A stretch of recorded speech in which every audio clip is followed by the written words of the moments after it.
Hello everyone. आप सबका स्वागत है मेरे इंस्टाग्राम चैनल पे जो है just one more mile to go पे। तो काफ़ी साल हो गए कि मैं अपनी रॉयल एनफील्ड बाइक चला रहा हूँ और उस पर कभी ना कभी छोटे मोटे कुछ ना कुछ तो प्रॉब्लम्स आते ही रहते हैं, क्योंकि at the end of the day they are all machines और उसकी मरम्मत करना, उसकी सर्विसिंग करवाना, ये हमारा फर्ज बनता है। तो रिसेंटली मैं एक छोटे से एक प्रॉब्लम पे आया जहां पर मेरे बाइक से वो जो आपका फ्रंट स्प्रॉकेट होता है ना, उसके नीचे से इंजन ऑयल ड्रिप करने लग गया। तो मैंने कुछ दोस्तों से पूछा तो उन लोगों ने भी इस प्रॉब्लम को कभी ना कभी अपने राइडिंग टाइम पे उसको फेस किया ही था। तो मैंने सोचा कि चलो इसी चीज को लेके एक छोटी सी वीडियो बना देते हैं और आप लोगों तक वो इन्फॉर्मेशन पहुंचा देते हैं कि जिससे कि अगर कोई भी नए राइडर हो या पुराने राइडर हो जिनको ऑलरेडी एक्सपीरियंस है, फिर भी अगर आप इस प्रॉब्लम पे कभी भी फंसते हो तो इस चीज को लेके ज्यादा घबराने की बात है नहीं, लेकिन हाँ, इस प्रॉब्लम को सॉल्व करना बहुत ही जरूरी है। और इसी को लेके मैं आपको दिखाता हूं कि पहले कि हमारे बाइक पे या फिर मेरे बाइक पे क्या प्रॉब्लम आ गई थी। तो ये रहा एक छोटा सा क्लिप जहां पर आप क्लियरली देख पाओगे कि मेरे जो फ्रंट स्प्रॉकेट है उसके नीचे से कंटिन्यूअसली ऑयल ड्रिपिंग हो रही थी।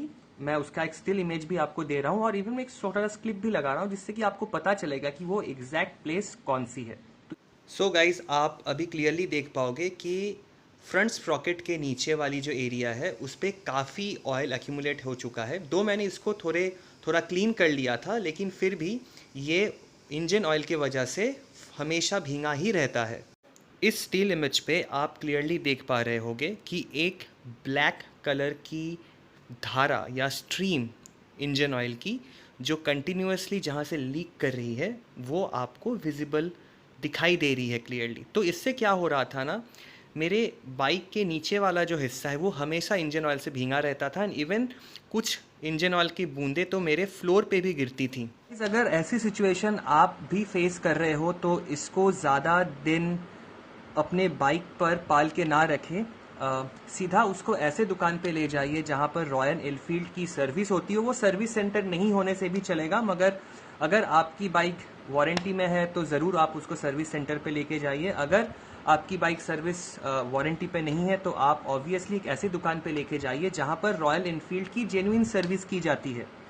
क्योंकि अगर आप ऐसे गहरे गहरे दुकानों पे ले जाओगे तो eight the end of the day वो प्रॉब्लम सॉल्व नहीं होने वाली और फिर से आपको उसी प्रॉब्लम को फेस करना पड़ेगा।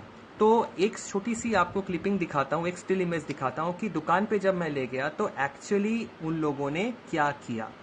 सबसे पहला चीज़, इंजन ऑयल ड्रेन करवा दिया गया, गैस्केट कवर निकाल दिए गए और उसके बाद मेन प्रॉब्लम को सॉल्व किया गया। जो हमारी किक होती है और जहाँ पर हमारा चेन स्प्रॉकेट फ्रंट वाला आपके इंजन के साथ कनेक्टेड होता है, वो दो प्लेसेस होती है जहाँ से ये ऑयल सीपेज या लीकेज की प्रॉब्लम सबसे ज़्यादा रॉयल एनफील्ड बाइक्स पे नज़र आती है। तो इस पे करना कुछ भी नहीं होता है। वहाँ पर दो रबर के छोटे छोटे बुशेस होते हैं और उस रबर के बुशेस को आपको चेंज करवाना पड़ेगा और वो हार्डली आपको 300 से 400 रुपये एज़ पर आप कौन से दुकान पे ले जा रहे हो वहाँ पर कॉस्टिंग आएगी। वो दो रबर बुश आपके चेंज हो जाएंगे और उसके बाद आपकी बाइक फिर से back to square one, that is normal पे आ जाएगी। तो ये वो दो जगह है जहाँ से आपके रबर बुसेस चेंज होने वाले हैं, जो मैंने हाईलाइट करके रखे हैं आप लोगों के समझने के लिए। आपने ये वाला इशू सॉल्व कर लिया। आपके दो बुसेस जो एक किक पे लगते हैं और जो आपका फ्रंट चेन स्प्रॉकेट पे लगेगा, वहां के दो रबर बुसेस को जैसे ही आपने चेंज करवा लिए, आपकी बाइक फिर से बिल्कुल परफेक्ट हो जाएगी। फिर से आपके बाइक पे से कोई भी ऑयल लीकेज का प्रॉब्लम नहीं होने वाला। हाँ, अनटिल एंड अनलेस ऑब्वियसली उस पर कोई और इश्यूज आएंगे बाद में, वो बात की बात होगी। लेकिन ऐसी इश्यूज अगर आपके बाइक पे आ रही है तो इसका एक ही सुझाव है कि आप वो दो रबर बुसेस को चेंज करवा ले और वो रबर बुसेस जितनी आपकी इंजन चलेगी वो गर्म होता रहेगा और उसकी लॉन्जिटिविटी कम होती रहेगी। तो उसको चेंज करवाना ही सबसे इम्पॉर्टेंट चीज होगा इस प्रॉब्लम को सॉल्व करने के लिए।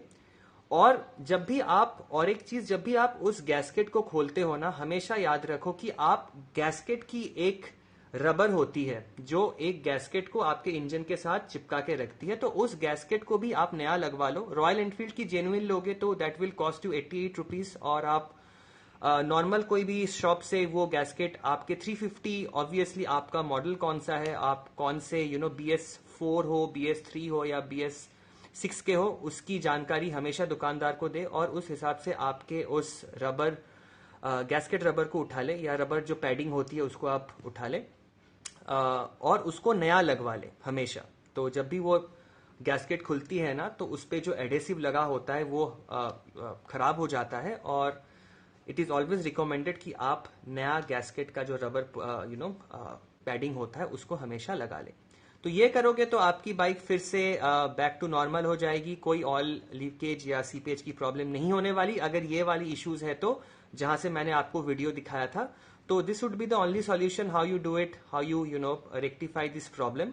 And please go to a service centre that is authorised in servicing of the Royal Enfield bikes, वहीं से करवाओ, so that in the next few days, upcoming days, आपको फिर से सेम प्रॉब्लम की इश्यूज ना आ जाए। तो लास्ट में मैं आपको एक छोटा सा क्लिप फिर से दिखाना चाहूंगा कि after the rectification is done, वो सेम एरिया जहां से ऑयल लीकेज कर रही थी, वो वाली एरिया अब कैसी दिख रही है। सो गाइस, आप देख पा रहे हो कि अब इंजन से कोई भी ऑयल लीकेज नहीं हो रही है, वो बिल्कुल साफ हो चुकी है और मेरी गाड़ी बिल्कुल पहले जैसा तेज तर्रार दौड़ रही है।